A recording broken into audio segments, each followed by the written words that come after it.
this is Cute Fuzzy Weasel. It's an access to the web. You went on in on it? Okay, sure. Who am I? I don't know. The devil? I'm just the passenger. You're the passenger. That sound outside, is it raining 400 gallons a second out from a huge damn cloud thing? It's all over the damn place. Because we tear down the highway at 400 miles an hour. No, I'm only going 70. It's fine. Traffic seems to be moving, though. Yep. So, anyway, tonight I'm going to go to an advanced showing of Star Wars. Awesome. Yeah. Yeah, it's going to be fun. I'll be there. I'm going to wait and not go the first weekend. I'm not even sure you can get into a theater in the first weekend Oh, no, anymore. they were pre-selling tickets. If you haven't got a ticket by now, you're probably not going to see it this weekend. Or next weekend. Or the weekend after that. I mean, I know one guy on Facebook who bought 4 tickets in advance. Not 4 tickets for him and 3 other people. So he could see it 4 times? Yeah. Yeah. They could see it one time, and then another time, and another time, and another time. And I think it's like staggered, so every Saturday he's going to go see it. Wow. That's putting a lot of faith into something. I think that's the epitome of a rabid fan. I think that's pretty. Yeah, that's a fanboy. Yeah. The actual true definition of fanatic. I wonder if he'll be bringing his fiction with him. Yeah, I brought my slash fiction with me to see if the J.J. Abrams got any ideas from me. I put it online, so, maybe he got it. I actually heard a review for the new Star Wars movie this morning. Yeah? Yeah. It was, they said brilliant in spots, but overall, probably just an average film. Oh, jeez, that's about the worst Cynic could do. Average is pretty bad. Well, I mean, I'm going to go into it with an open mind, personally. But I'm sure they're relieved to hear that. yeah, I'm sure they care so much. I think we all just expect way, way too much from this series. After 1, 2, and 3, I really don't have high expectations. I don't. Well, I'm not going into it with any real measure of excitement, but I am, like I said, I'm not going to go in assuming that it's episode 1. I'm kind of looking at it like, alright, so it's J.J. Abrams, kind of like when he took over Star Trek. It's going to be his version. It's not going to be...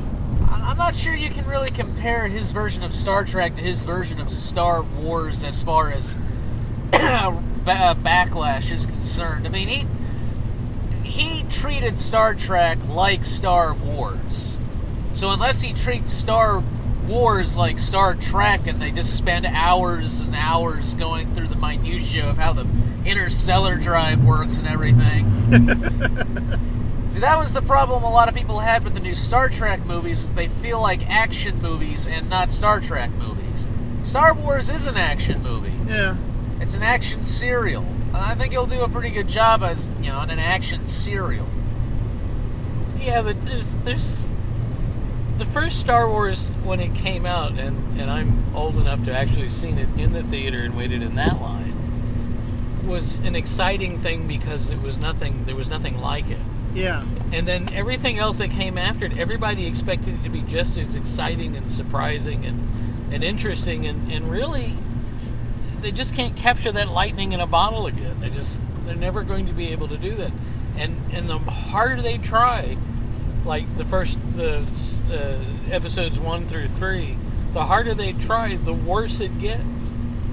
Abrams coming and approaching it as just a movie and action and stuff probably isn't paying as close attention to the minutiae of the Force and the religion and the fanaticism of it as the rabid fans would probably like. But if you're going to go sit down and watch some eye candy and some flashing and some spaceships and shooting and lasers and robots walking around and stuff. It's probably not bad, but it's never going to be the original Star Wars again. That's just not going to happen. And don't even get me started what Abrams done to Star Trek.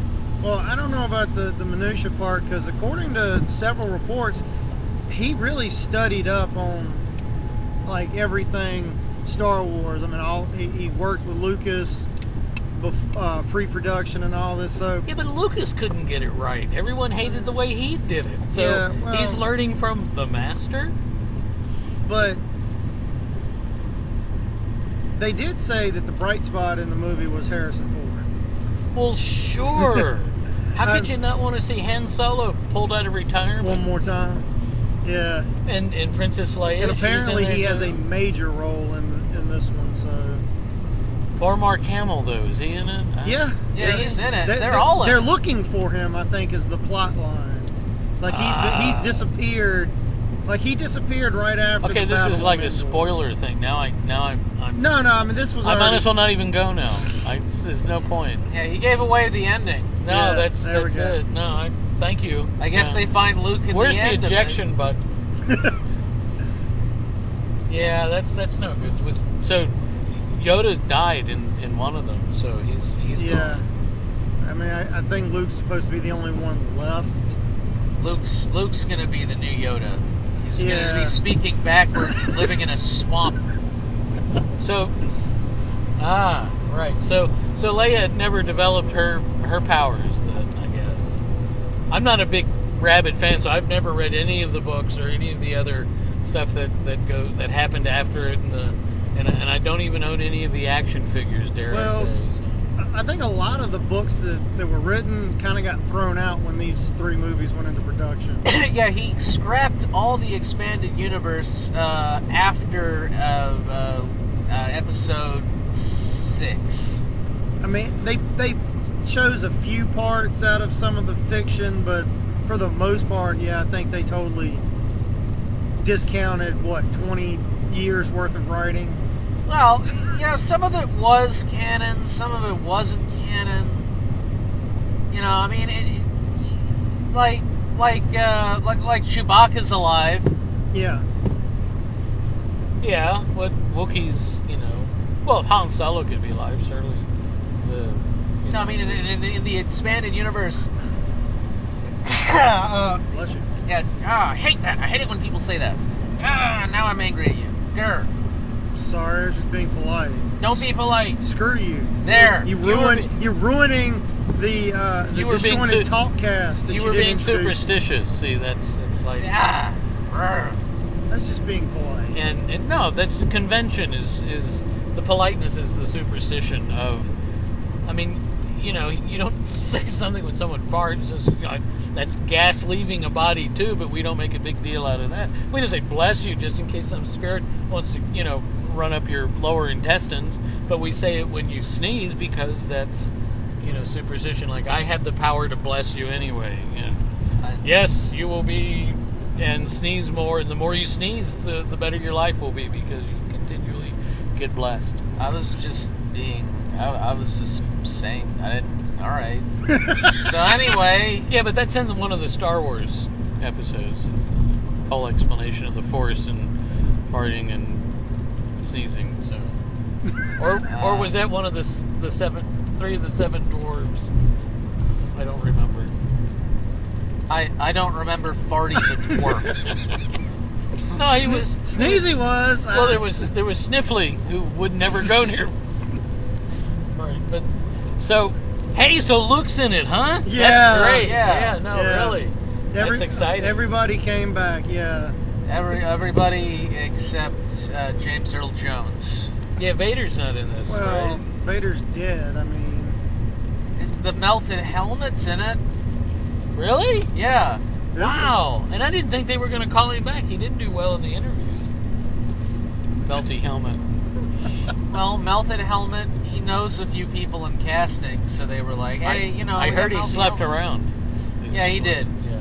Well, you got to do that when you're a half melted Darth Vader helmet. Yeah, you got to really kind of put out or people wow. like There's so do many something. bad jokes here. No, yeah, like yeah. Yeah. Right. So, Back on I like topic. I like the little robot thing, the one that's the ball? the ball that has the head that floats around. Cute idea for a droid.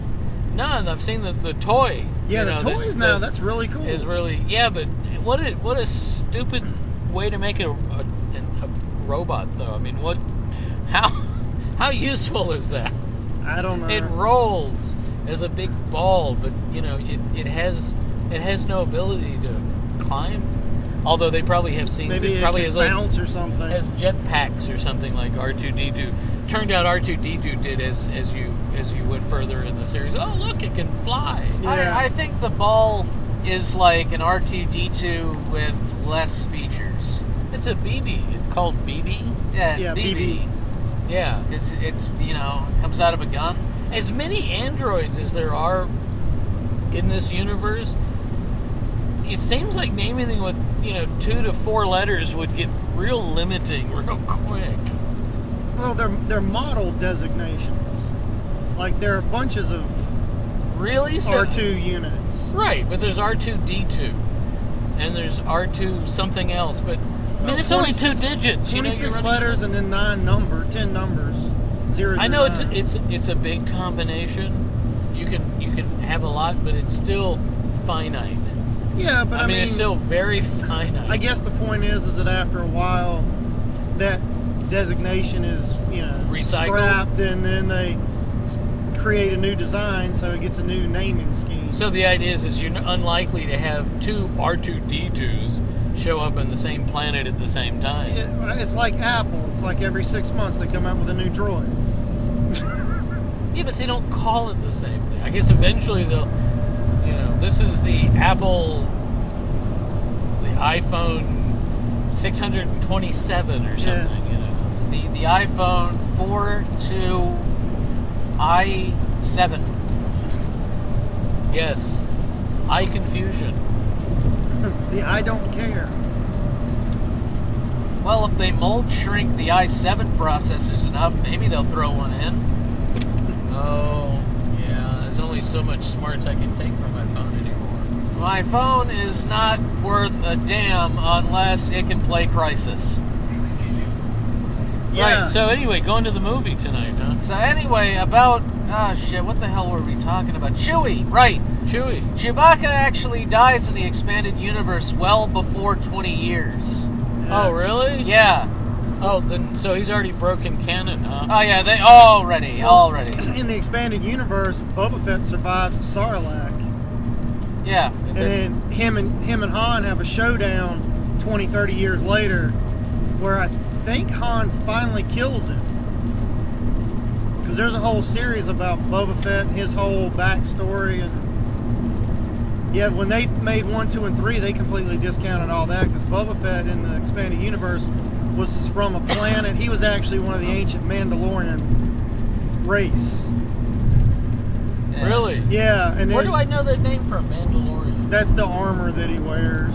I don't know where else. I've watched all 6 seasons of the Clone Wars, which completely breaks with reality. But it's really a good series. But it's you'd have to watch it and wonder and know that you know from watching it that Anakin goes on to actually later in one of the movies kill children. Yeah. And yet, he's the big hero of the Clone Wars. He's a general. Yeah, I mean, it's the cartoon was supposed to fill in the gaps. It created stuff. It made stuff up. But it's really an interesting, I mean, the stories were at least interesting.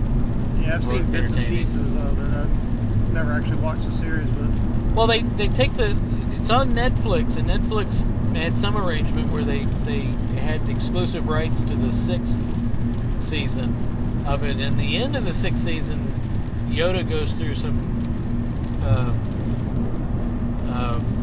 spiritual things and sees the future and sees what happens and how Anakin becomes Vader, or at least he becomes evil, and the Force and everything, all that stuff, and the Emperor, does his thing. But they try to give it some tie-in back into the series, except by the movie, none of that would have happened. Anakin was never as mature in the real life series as he was in the cartoon. Yeah, he was never that level-headed in the movies. No, he never stopped being a whiny teenager. Well, bitch. Consumed by anger and. I think he was mostly consumed by bad writing and acting. Well, yeah, that too. The bad acting consumed him all up. Yeah. And I think the bad writing contributed to the bad acting. Yeah, the character wasn't very fleshed out, really. It was just, I'm an emo Jedi. That's what it boils down to. Yeah, what they really needed to do for that, at least the last movie, maybe the third episode, maybe they need to do this for the second episode too, is take a page out of the Harry Potter and Twilight books and say, hey, we're going to have part 3A, and then we'll have part 3B, or episode 3 part 1 and episode 3 part 2. That way we can actually flesh it out and make it make sense, make it interesting, rather than trying to rush through it and show this romance, that started in episode 2, and then they got married, and kind of just rushed through the whole. Yeah. Maybe they could have he episode 1 be episode 0, and then had three whole movies. Well, he just get stuck in this episode numbering thing rather than actually making the movies. I mean, he could have taken what would have been the third episode, and he could have made that 3 episodes and really explained how it was going to happen, instead of just trying to fill it with special effects and key points. And instead of having 1 and 2, just jump into episode 1 being the beginning, where you get the little things on. Okay, so Anakin Skywalker was found on just explain it and just start from there, and then go through the whole. He's in love with Padme. They get married. He gets seduced. Yeah, I think that probably would have made for a more interesting trilogy. See, and I called Lucas. He never returned my calls. I told him he was making. Never asked me. We played racquetball together, but still, he never listens. He's very stubborn that way. Yeah, I've heard that. I warned him it wasn't going to work out as well. As a result, he was embarrassed.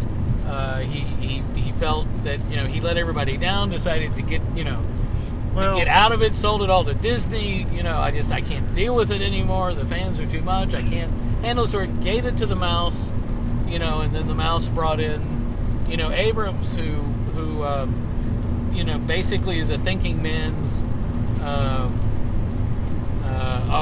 Michael Bay. Michael Bay. He's a thinking man's Michael Bay, where he likes to blow things up, but then he tells you why. Where Michael Bay just blows things I can appreciate that. And I say that, as someone who's, never made a movie, never written a script, never went to school to make a movie or write a script, and does everything he can do to get discounted tickets. So they have every reason in the world to listen to my opinion on things. It's just, Well, I mean, Lucas does think Jar Binks is one of his greatest creations. I mean, so. Yeah, that was, they should have taken the movie rights away from him just out of general principle after that. Yeah, I agree with that. Let me see, how many people can we piss off all at one time? That's just great. That is a horrible character. Yeah, Mad TV did a sketch on that way back, before episode 2 came out. Yeah, that would, yeah. And they were like, yes, it was a woman interviewing Lucas, and Lucas was like, yeah, I heard a lot of people got upset at Jar Jar, but let me show you some of my characters for episode 2. I guarantee you, no one's gonna be mad about this. And she came in on it. They walked into the creature studio, and then there's this woman with huge big eyes, and they had sunken in the jaw and added huge alien lips to her, and she was wearing like a flower dress. Oh. And the reporter was like, you got to be kidding me. And the guy playing Lucas was like, no, this is Aunt Jar Jar Mima. I saw that. Oh, yeah. wow. So yeah, just more bad racial stereotype. Nice. I don't know that bad racial stereotypes, bad character. Although, it's funny, in the Clone Wars, in the cartoon, they actually flesh him out a little bit, and he's actually a tolerable character. Jar Jar? Yeah, except for the ridiculous voice. Yeah. They actually give him, a party. He's like in the movies, he's representative of the people who live underwater and yet somehow manage to make electricity work and stuff. Yeah, the Gungans, yeah. Yeah, the Gungans. They use fish magic. Yes, they must. Well, I mean... They use magic fish frog magic. Well, I mean, people can shoot lightning out of their fingers, so why can't fish have electricity? Maybe the fish frogs have the force. No, but see, they can swim and breathe underwater, and then they're like hell on wheels on the land too, which is not typically what you find in amphibians. They have a real interesting biology, these Gungans. Yeah, usually mud skippers don't make for a real intimidating army. No, they don't. An amphibian's like really good in the water and can do stuff on the land, but he's not necessarily great in both. I know. Okay, frogs. All right, frogs can leap around and they get around the land, but leaping is not. Frogs generally are food. Okay, until they get in the water, then they can swim around and bury under it. But Gungans, I never understood the whole. And what's with the big ears? Why do they have big ears? What does that do for them? I think it's gills. I think that's how they breathe. But they have a nose. Yeah, that would be a problem too. And a larynx. How does that work? I'm breathing in. You guys are thinking water. Way too much about and that's the problem. You have to really let go when you watch a movie like that. Yeah. And not try to figure everything out. But sometimes when the plot is so bad, you start and focusing you start your mind drifts and you latch on to things like, what the hell is that thing? Why is that there? What is this ball that explodes? What kind of nonsense is? And you go, why did they develop that? Where does it? You can't use those underwater. A sphere doesn't move through water. It's not hydrodynamic. Where did they come up with this? And then the battle's over, and you go, oh, good. I didn't actually have to focus on that. Well, just a thought. I'm probably alone in that. I don't know. I like that they did have catapults. The and aquatic people had catapults. Right, because that's a very underwater technology. Is a catapult. You can see that arm. Yeah, it almost makes you think that maybe not their entire civilization is underwater. Maybe just the main just where city. Their house is. Yeah. where their king maybe is. Maybe they have outposts on the land, Well, they must do something on the land. That's where Jar Jar was picked up. Well, maybe the balls were the eggs of giant electric eels. So that's reaching. They're throwing eel embryos at the silly droids. And then when it hits, it just electrifies them. Right.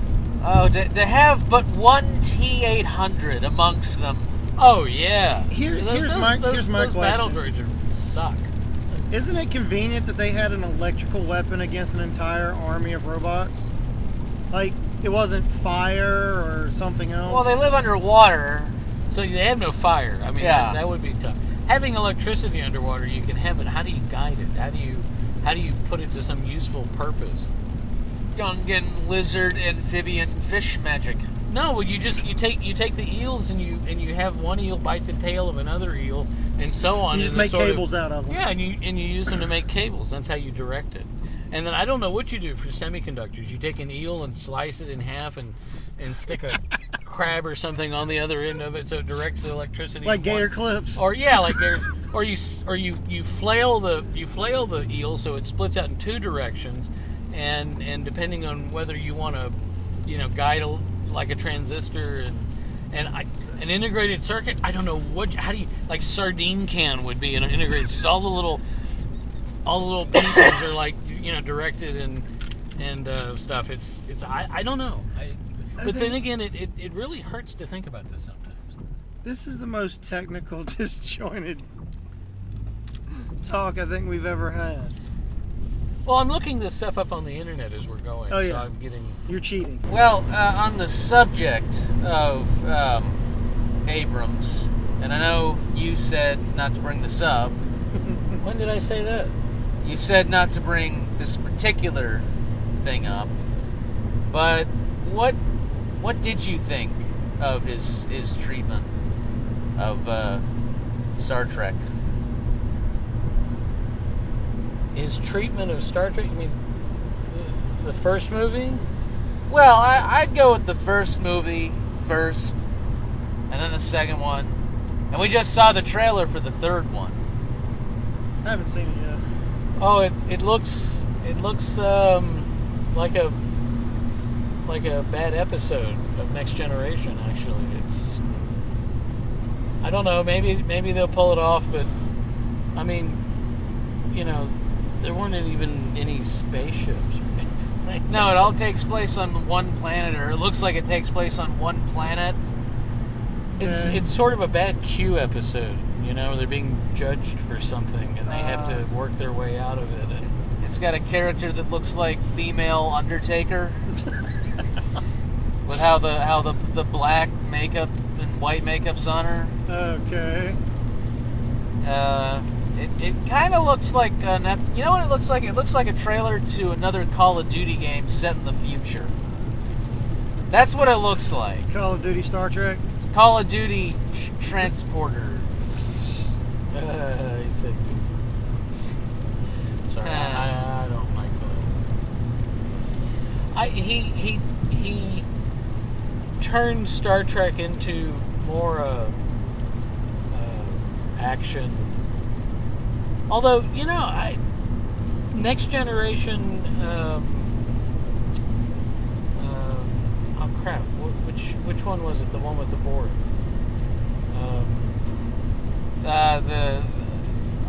All Good Thing. No, that was the last episode.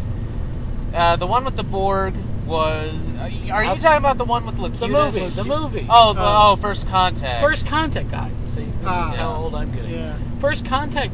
There was a lot of action in First Contact. You know, and you got to see Picard smash the models up. That was, you know, who didn't go, you know, when he did that. That was you know, a lot of action. But talk a little louder. Huh? Yes. So that was, you know, First Contact had that action in it, and the last one, not Insurrection, Nemesis. Nemesis. Yeah, there was a lot of action in Nemesis. None of it made, you know, a lot of sense. But you know, there was a lot of action in Nemesis. But he turned it into more of, you know, less character-driven action than Star Trek typically is. That, you know, there was no more. You know, he tried to pack all of the character interaction that we know and love over the course of, you know, a couple of decades, and tried to shove it into one movie, and the assumption, you know, going from the first movie to the second movie, Into Darkness, was that they had all these adventures, and Spock and Kirk became close, but you know, Kirk's whininess over Spock's having ratted him out, you know, with the report about how what actually happened was really kind of, that would never happen. Kirk would never go on about how Spock had ratted him out and spilled the beans, and you don't stab someone in the back when they save your life. That's all. I mean, that if they were that close, they would have had that conversation years ago. But it hadn't. So the character development was just too skewed. It tried to be more than was reasonable to me, and that really messes up the movie. That and all the physics about, you know, they introduced the transwarp. I mean, the transwarp beaming thing that Scotty would have developed, but he developed much sooner than he normally would develop because of Spock's old timeline, Spock's intervention, and so that's how Khan managed to get across the galaxy with a transporter that's small enough to fit inside a little spaceship. Drawing on the power of the cosmos, I guess. But, you know, for them to sit, you know, that close to Kronos, and Klingon patrols never showed up, or they managed to get to the planet, you know, not exactly undetected because that patrol showed up, but, you know, that they weren't shot out of the sky as they got, you know, within several 100,000 miles of the place was just unreasonable to me. They should have never gotten to the planet. Okay, is that enough off topic? Did I that's technically. I mean, that's on topic. Just So I have a question. Do you think it would have worked better as a television show? the new Where you stuff? could have, where you could have broken it down and seen some of that behind the scenes stuff that's kind of implied Yeah, but then to make it make a little more sense continuity wise. well, the Star Trek characters that and I'm old enough to have seen the original series in the original time slot. Yeah. You know, the characters developed over time. You know, that relationship when the original Star Trek came on, it was, you know, they had that kind of interaction. You know, Zachary Quinto. You know, I'm sorry, he sucks. I miss Leonard Nimoy. He's really too whiny, and I know that maybe the new timeline makes him that way because he's got a girlfriend, and nothing will screw you up faster than, you know, having a girlfriend. But that whole you know, how he is, they made him too human. They made him, you know, I don't want to see that side. I want to see the more struggle within him. That, you know, you always had that angst that Nimoy gave it. That where he was fighting the human emotion, he was trying to stay in control. Yeah, and Zachary, you know, he's like, he went away for an est weekend and came back and was more in touch with his inner self and his, you know, his inner human, and it happened to be that it was a woman. I don't, you know, so it was. I don't think he's very tough on that. Although he tried to beat the crap out of Khan, so, you know, but it was more. It wasn't as much that he was trying to beat him up because, you know, he needed to be beat up as much as the logical thing to do. He was doing it because, you know, he pissed. killed Kirk, and his boyfriend was beat up, and that was he wanted his guy pal was beat up, and, you know, he wanted revenge on that, and that's why he beat him rather than, you know, doing it the way Spock would have done it, which would have been a lot more you know, contained. Tactical and thorough, just because he was a bad guy and he needed to be stopped. Yeah, but his girlfriend was there, so he had to do it in front of her. He said, "Oh, look what I can do!" Well, you know, beat him up. So I blame Abrams, and this next movie seems to be I don't know, pretty similar. But I understand Abrams didn't direct this one. no, it was done by some other guy, Jen Tai. So, you know, maybe he makes it work. Maybe he makes the Matrix-like. Well, it's not really Matrix-like. It's more. I don't know. You said Running Maze at one time, and maybe that's. I called it Guardians of the Maze Running Matrix Part 3. Revenge of the Fallen. Yeah. Well, yeah. Okay. There actually were explosions, so yeah, I would go with that. That sounds pretty reasonable.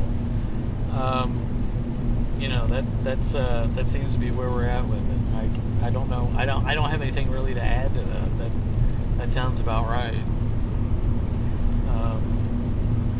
But I think I'm maybe one of the few Star Trek fans that really liked Enterprise in terms of what it tried to do, and, you know, take a look at stuff before Federation forming and the less refined technologies or the less refined versions of the technologies that we know. Never saw Enterprise. Yeah, and so it was an interesting take. I think they made a real sincere effort to put it together, and I'm a big fan of Scott Bakula as well, so I thought that was a good choice. I don't know what they're bringing any new Star Trek series back to television, it looked like I've seen some series announcements or hints or rumors in a kind of post-Enterprise but pre-Star Trek original series sort of time frame. So something to kind of gap to fill in the gap. Well, more volatile times of the forming of during the Federation's evolution, which is because you got to have some conflict to make it interesting. Yeah, the fighting with the Klingons. Yeah, that may have been one of the. As amazing as the Next Generation held on, which I would credit Patrick Stewart for a lot of that, bringing a sort of sophistication and worldliness to the acting. Mm-hmm. But there wasn't a lot of conflict on Next Generation because the Federation was pretty mature at that point. The technology they had, in spite of the fact they kept running into Q, was pretty sophisticated. I mean, it was it was more like skirmishes. You'd have the Ferengis get out of line, a couple dust-ups with the Borg. Well, they had the Dominion War happening around that time. Well, that was off Deep Space Nine. Yeah, that was a lot more Deep Space Nine. That was a more interesting conflict. But the Next Generation, I mean, you had the technology made the Enterprise, the bridge on the Enterprise look like a dentist's waiting room. It was really nice and well appointed. Whereas, like on the original series or Enterprise, or even the Defiant on Deep Space Nine, you had a much coarser, Spartan-looking. It looked like the bridge to a battleship versus the bridge to a yacht. Yeah, Enterprise D's bridge looked like the bridge to a yacht. Well, and its main mission was supposed to be exploration, even though it was heavily armed for an exploratory ship. Well, it was Galaxy classes are like battle cruisers. They're like big ships. Yeah. They're huge. There's was supposed to be 1,000 people on that ship. That's a bunch of people. An aircraft carrier, a modern aircraft carrier, has 5 times the number. Yeah, it's like 6,000 people. There's a bunch of people there that, everyone from the guys who, mop the deck to the captain. I mean, there's a big group of people. I guess they didn't need that many on the spaceship simply because, it's probably on self, automated maintenance. Automation, yeah. I don't know. I think with the Next Generation, it was more about the internal conflict. The internal conflict of who? Just the different characters versus like character-driven plot lines versus external. Just we got to fight bad guys. Yeah, the first Star Trek movie, the whole Romulan coming through the wormhole, and then that Vulcan ship with the spinny top that went around it and everything. To me, that just so derivative. Well, we need let's go back in time. That will, give us a reason to reboot the whole thing. But they could have come up with something better than a Romulan mining vessel that was wiping out everything. Seems kind of silly. And red matter, something that, a glob of something that you extract and it creates wormholes, but it doesn't create them inside that container. And that's the sort of thing that you would expect to see in Star Wars, where you don't care. Because Star Wars is more fantasy, and you can forgive it, versus Star Trek, which is supposed to be more science-based, more grounded in reality. Star Wars, you got a big spaceship that comes into the atmosphere and somehow manages to move like it's it has some aerodynamics to it, when in reality it's a brick with wings on it or something. It's just, or the engine pod is so far off and imbalanced to the left of where the wing is.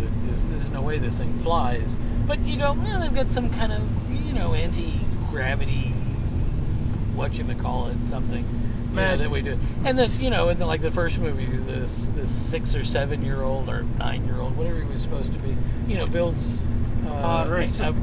Builds a pod racer right out of what? He doesn't have anything. He's a slave and he's poor, but somehow he manages to get all these pieces together that no one else is doing, and they're all painted, and and he's got these control mechanisms that he somehow manages to get, which apparently he got through, I don't know, with that Galaxy's version of Amazon.galactic.com or something, and managed to pull all that up, or he manages to build C-3PO out of spare parts, and somehow having that little spinny thing in his head makes him autonomous.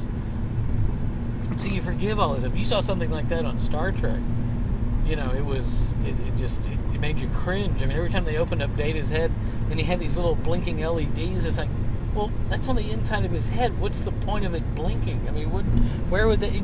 And you go, God, this is such a nitpicky thing. Why am I caring about the LEDs flashing? It's just to show that there's some technology going on in there, as blinking LEDs tend to do ever since the beginning days of computers, where they had flashy lights that showed you the registers that were being accessed with the data, and you go, oh, that was really great. And mini computers that you booted up off of a bunch of toggle switches, which actually happened, but nobody ever looked at the flashing lights and went, okay, that I see what's going on there.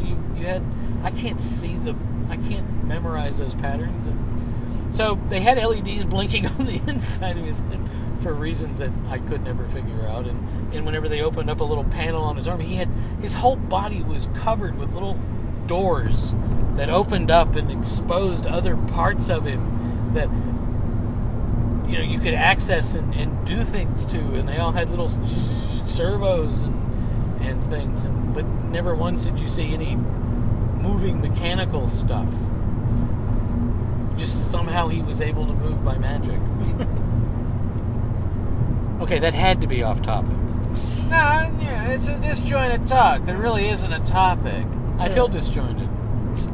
It is disjointed. That's the whole point of the talk. Now, little rants like that are worthless. I mean, worthless. the little... Yeah, no, I feel worthless by it. So, in other words, 90% of the stuff that comes out of your mouth is worthless. Thank you. No, that's... Everything I say is important. No, everything I say is important, and has great techno-international... intergalactic meaning. You just gotta know.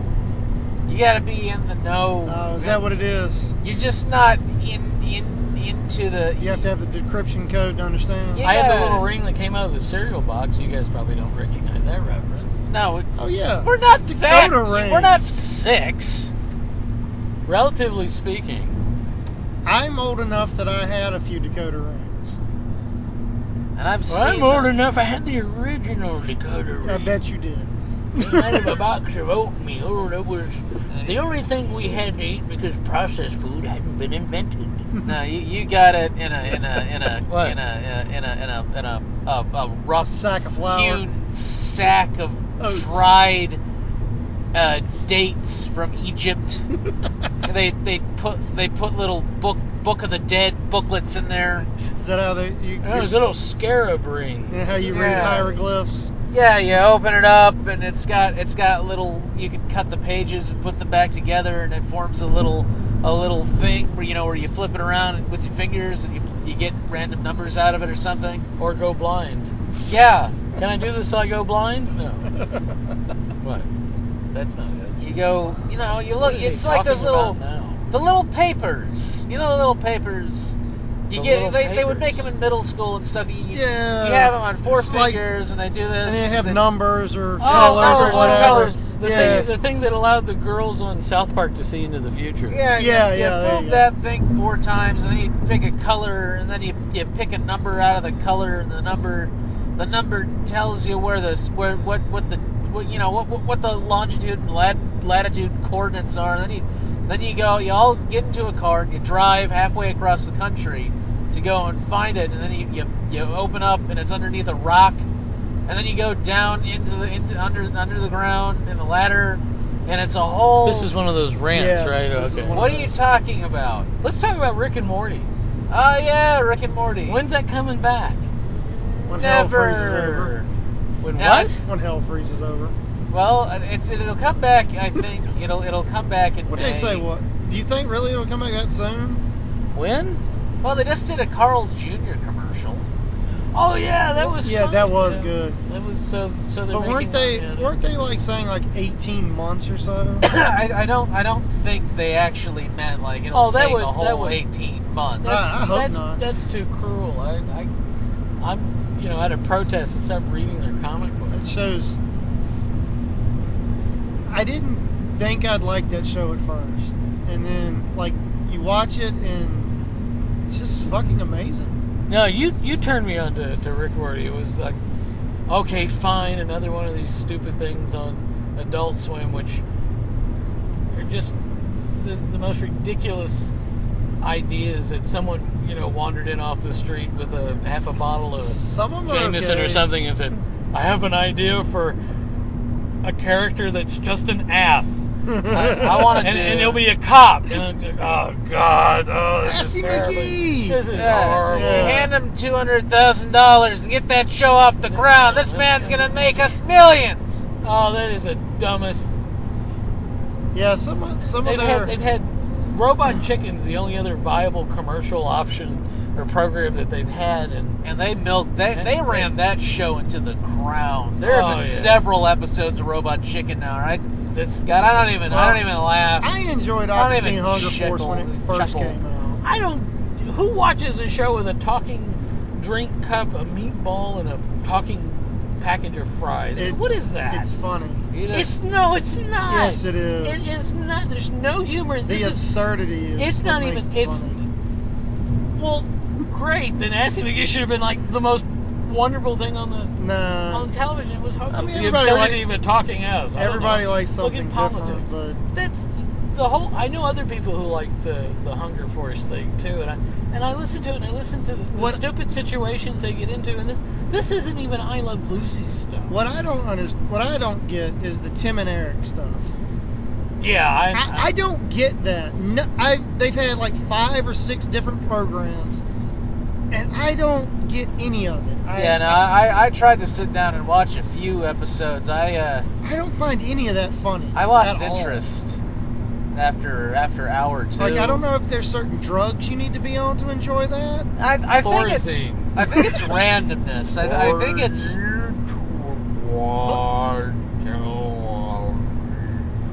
Well, I mean, by far the only thing that really keeping Adult Swim afloat is replays of Family Guy.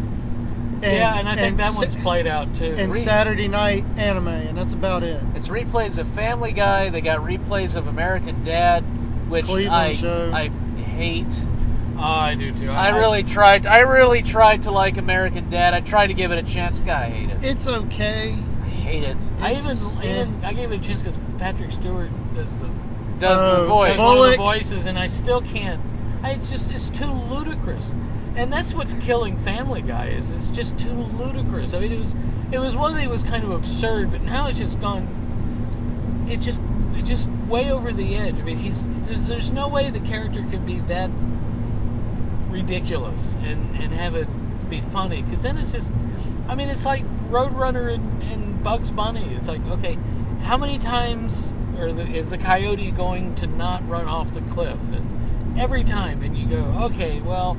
I've seen that gag, and yeah, that's funny the first 200 times I saw it. Yeah. But, and that's all that I see Family Guy and American Dad, it's cute the first time you see it, yes, and I'm going to do the American race and all this. And that's great, but, week after week after week. Well, that's like after The week, Simpsons like, being on for 26 years. I mean, mean, The Simpsons make it work, though. I don't know how they do that. I haven't actually watched The Simpsons in probably 10 years. It somehow it worked, but yeah, Simpsons has been on forever. I think that they've actually cloned the actors so that it could go on in perpetuity. Well, they took 3D scans of their larynxes, so they're pretty confident they can plug the lines into a computer and just have the computer say it. Yeah.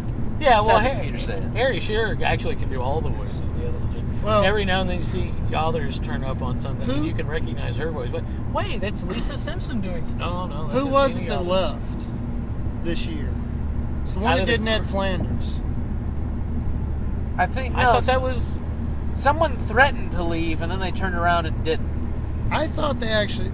I mean, how could you? It's like the gig of a lifetime. It's like, God, this has been my career. I was the voice of Lisa Simpson my entire life, and it bought me this big house and the pool and a nice car and the big bank account. I sent my kids to college. The money that they make. I mean, why would you just? I mean, I don't understand that either.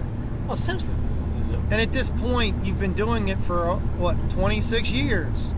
You're not going to go on and do anything else. Probably not. Everyone's going to recognize your voice, and you are that character for life after 26 years. Yeah, but if I got a 7-8 figure bank account, I don't care. And maybe that's because I'm not an artist, and I don't have a craft, and I don't, I just, wow, that's great. $10 million in the bank. I can live very comfortably and anonymously on that for a very long time. And the residuals that come in because I was smart and negotiated that, I'm making $300,000 or $400,000 in residuals a year. I'm okay. Well, it's enough reruns on multiple networks. I mean, they could stop making them and still for the next decade live off reruns. Well, was it what company was it? It wasn't like Nintendo or something. There was some company that they could completely stop making shit for a decade and still remain profitable. I forget what company it was. I have no idea. But it was some gaming company. It was I think it was Sony or one of them. It could be Nintendo. Yeah, I could see with all the Mario. Yeah, with all the and Mario licensing. Stuff. Yeah, I could see Nintendo could do that. So anyway, Assy McGee, stupidest damn thing. I hate that show. I've seen. I hate the concept. One of it, episode of it. I hate the fact that somebody got money for making that, and we can't get money for doing something. Someone got money and funding for making that, while someone else with an infinitely better idea probably got the curve. Probably started drinking heavily because it never sold. And shot themselves? Yeah.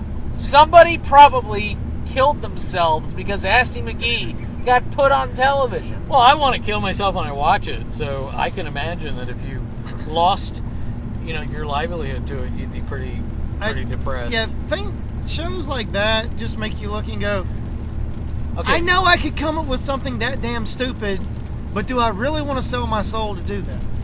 For enough money, yes. It's like Ty Lopez. I could rip my humanity out and be Ty Lopez easy. Absolutely. But I don't want to rip my humanity out. Yeah, but I wanted to talk about Rick and Morty. Right. Well, welcome to a Disjointed Talk. This is what happens. Rick and Morty's a good show. So anyway, I could beat Ty Lopez. Maybe we could get Rick and Morty to beat up Ty Lopez. Maybe we could get Rick and Summer to beat up Ty Lopez. That would be fun. I like that idea. That would be good. You think we could send that idea in? Yeah, we just need to get them to listen to the podcast. Yeah, just beat up Ty Lopez in an episode. But Rick and Morty, see, that's an intelligent in its absurdity, because they do really absurd things, but somehow they don't seem stupid absurd. They seem like, oh, that's clever absurd. And it's an it's the sort of thing I would expect to find on a channel called Adult Swim. Yeah.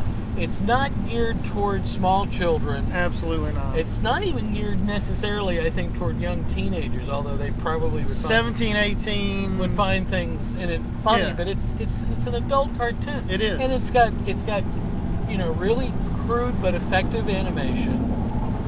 The dialogue is very hard hitting and funny and pointed and doesn't pull any punches on things Well, I mean, when you have a character like Rick who basically doesn't give a damn about anything, but he does. See, that's the part that's he really does. He comes off like he doesn't care, and he really and does. He does it to protect his own. That's his sarcasm. Yeah. Yeah, but he does really care. He was one of the, as you find out toward the end of the second season, he was a freedom fighter. He was an anarchist. He was someone, and he has. You don't see it in the first season, but in the second season, and they develop the character too, which is kind of cool, which you don't normally see on a cartoon like that. Peter Griffin is Peter Griffin as Peter Griffin has always been. Yeah. Homer Simpson's been Homer Simpson's, and as he's always been. But Rick actually has grown, and Morty's grown, and the other characters have kind of changed a little bit. You see a little bit of growth in them, but you see that he has deep friendships. Birdman, was a friend of his. Or Yeah, no, that was so wrong. Was that the name of the character? Bird Person. Bird Person, right? Bird Person was that was so wrong. Was his was a friend, and he's the law, and I really think he's gray. His hair is not gray, his skin is gray because he drinks, and there's so many things in the character to admire and emulate. But you don't care because it's on Adult Swim. So I'm watching Harvey Birdman, Attorney at Law, and I want to be like that. I want to be absurdly dressed and have no one pay attention to it. Hey, Harvey, those wings on you? Yeah, so? Oh, just you don't normally see wings on an attorney, so you don't see that. You started watching Space Goes Coast to Coast. Yeah. We would let you stay up and watch that, and we never censored anything. Oh God, who are you that's talking about censoring stuff for him? I don't know. I'm not one to censor. Being old and anarchist like. So hey, did I tell you I looked up the Articles of Secession? Wait, what? What? You looked up the Articles of Secession. Are you seceding from something? No, I got into a discussion, or I became part of a discussion with some people that I work with, and that's as far as it has to go. Okay. Or I know it's not really as much work with it. So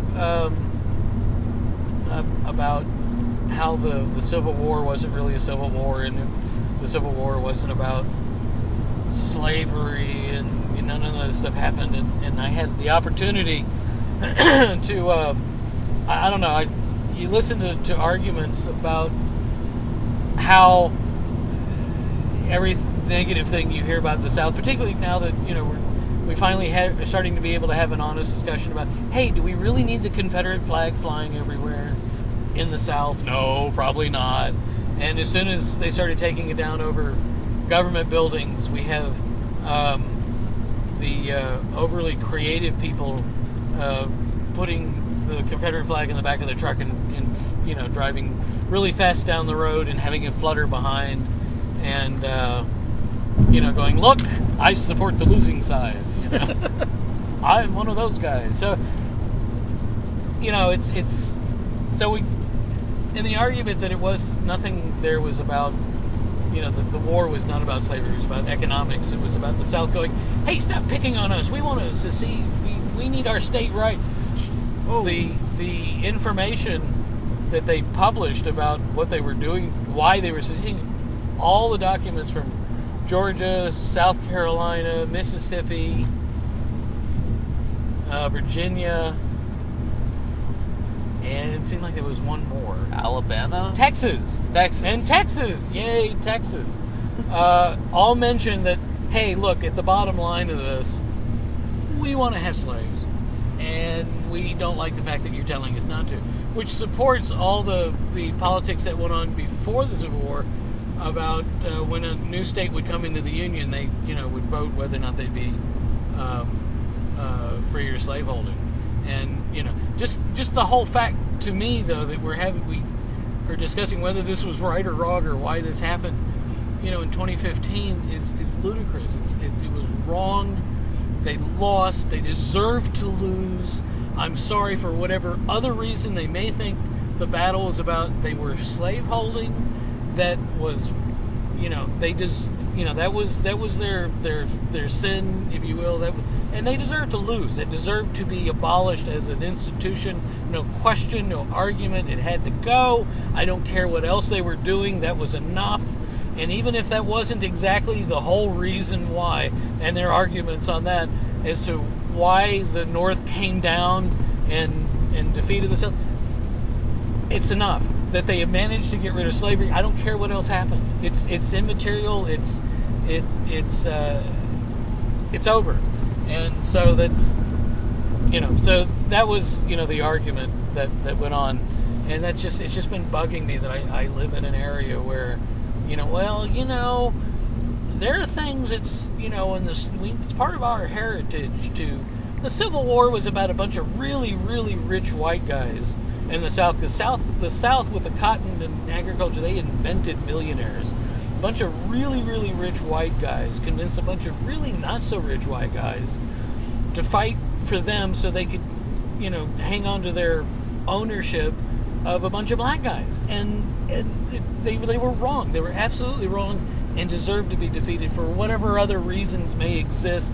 I'm sorry that your great-great-grandfather was convinced and conned into fighting, but, sorry. They lost. They deserved to lose.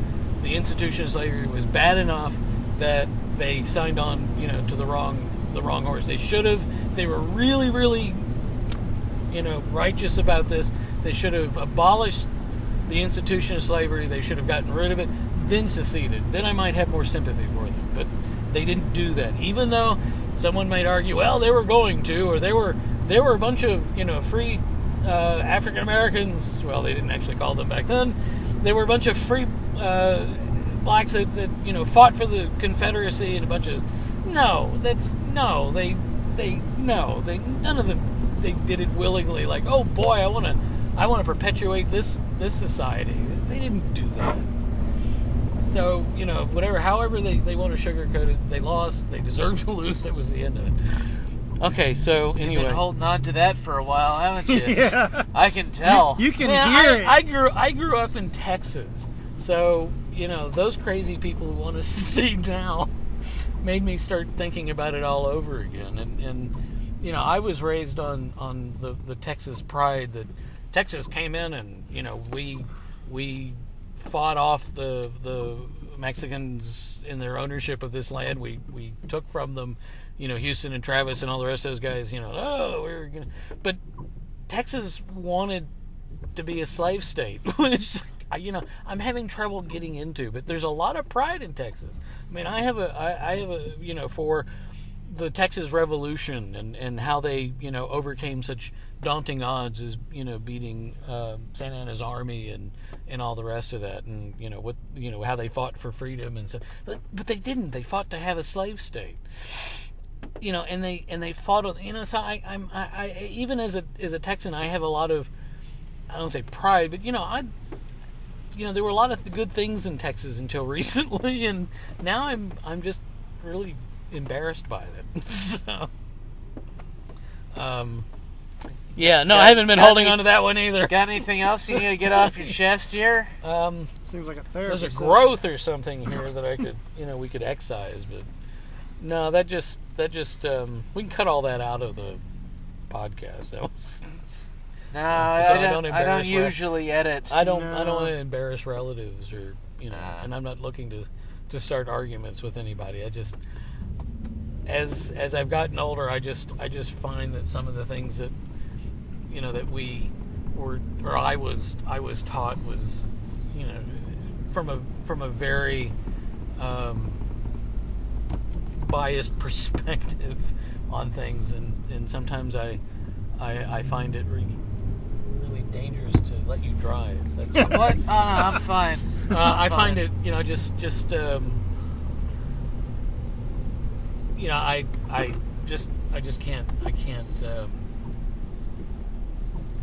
can't go along with that stuff just because it was how I was, the environment. I mean, I wasn't raised by right-wing conservative xenophobes by any stretch. My parents were very,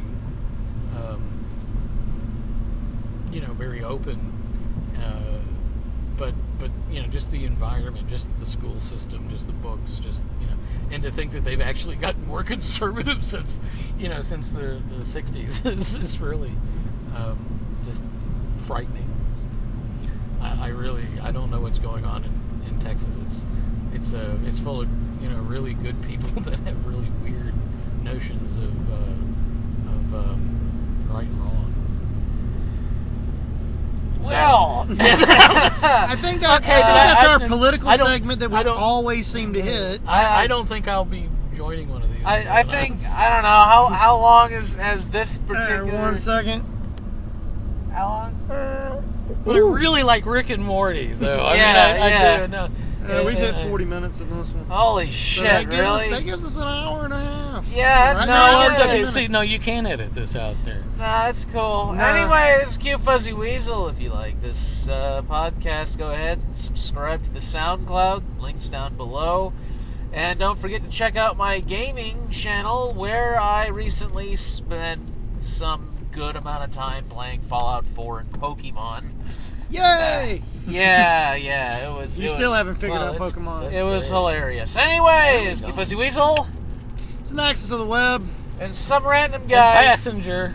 passenger. Passenger. Have a good day.